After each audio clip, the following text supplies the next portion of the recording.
আজকে সুপ্রিম কোর্টের নির্দেশে মহামান্য বিচারপতি টি.এস. সেবাগ নামের যে ইলেকশন ট্রাইব্যুনাল, সেই ইলেকশন ট্রাইব্যুনালের নির্দেশের ফলে কংগ্রেসের ফারাক্কার ক্যান্ডিডেট মহতাব শেখ, তার মামলাটি এই প্রথম কনসিডার করলো ইলেকশন ট্রাইব্যুনাল সুপ্রিম কোর্টের নির্দেশে। তার কারণ হলো সুপ্রিম কোর্ট নির্দেশ দিয়েছিলেন আগামী 6 তারিখ মধ্যাহ্নের মধ্যে তার বিষয়টিকে নিষ্পত্তি করতে, কিন্তু মহামান্য বিচারপতি তিনি আজকেই এই বিষয়টি নিয়েছেন এবং এই মহতাব শেখের তাদের পরিবারের সকলের নাম ইনক্লুড রয়েছে।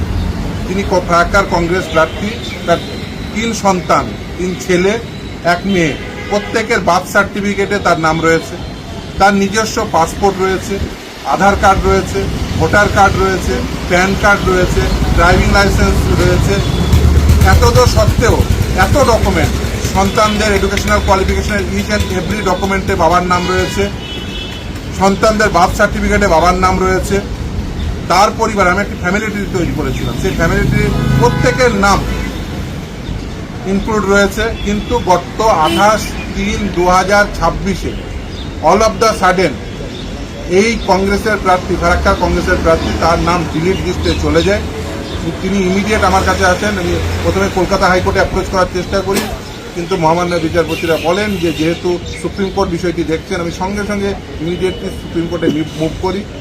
সুপ্রিম কোর্ট নির্দেশ দেন যে 6 তারিখের মধ্যাহ্নের মধ্যেই এই বিষয়টিকে নিষ্পত্তি করতে হবে। আজকে রবিবার, মহামান্য বিচারপতি টি.এস. সেবাগ নাম তিনি এই বিষয়টি আজকে নেন এবং ট্রাইব্যুনালে 4 পাতার একটি নির্দিষ্ট নির্দেশ দিয়েছেন। কিন্তু আমি অত্যন্ত খুশি যে আজকে মহামান্য ট্রাইব্যুনাল, মহামান্য বিচারপতি টি.এস. সেবাগ নামের বেঞ্চ আধার কার্ডকে কনসিডার করেছে সবথেকে গুরুত্বপূর্ণ। তার কারণ এই জয় যেমন মহতাব শেখের জয়, আমি মনে করি গোটা পশ্চিমবঙ্গে এরকম অনেক মানুষ রয়েছে যাদের নাম ডিলিট হয়ে গেছে, তাদের হয়তোবা ওই আধার কার্ড বা ভোটার কার্ড ছাড়া অন্য কোনো ডকুমেন্ট নেই, কিন্তু আজকে ট্রাইব্যুনাল সেই আধার কার্ডটিকে কনসিডার করেছেন, যদিও ওনার সমস্ত ডকুমেন্ট আছে।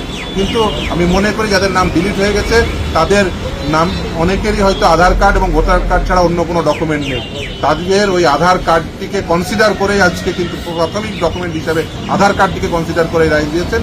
যদিও সমস্ত পাসপোর্ট থেকে শুরু করে ভোটার কার্ড থেকে শুরু করে আধার কার্ড, ড্রাইভিং লাইসেন্স, সমস্ত ডকুমেন্ট দেখেছেন, ফ্যামিলি ট্রি দেখেছেন। এবং শুধু তাই না, 2002 সালের লিস্টে ওনার নাম, ওনার বাবার নাম, ওনার ভাইদের নাম, সকলের নাম ইনক্লুড ছিল। ফলে সেগুলো দেখে আজকে মহামান্য বিচারপতি নির্দেশ দিয়েছেন ওনার নাম আজকে রাত্রি 8টার মধ্যে সাপ্লিমেন্টারি লিস্টে তুলে দিতে হবে এবং ওনার নামটি অলরেডি ইনক্লুড করে দিয়েছেন এবং এই নির্দেশ মোতাবেক। ফলে রাত্রি 8টার মধ্যে ওনার নামটি ওয়েবসাইটেও আপলোড হয়ে যাবে সাপ্লিমেন্টারি লিস্টে, আর এখন নির্দেশ দিয়েছেন ওনার নামটি ইনক্লুড করে দিতে, অর্থাৎ ট্রাইব্যুনালের নির্দেশে মহতাব শেখ, ফারাক্কার কংগ্রেসের প্রার্থী, তার নামটি ইনক্লুড হয়ে যাবে।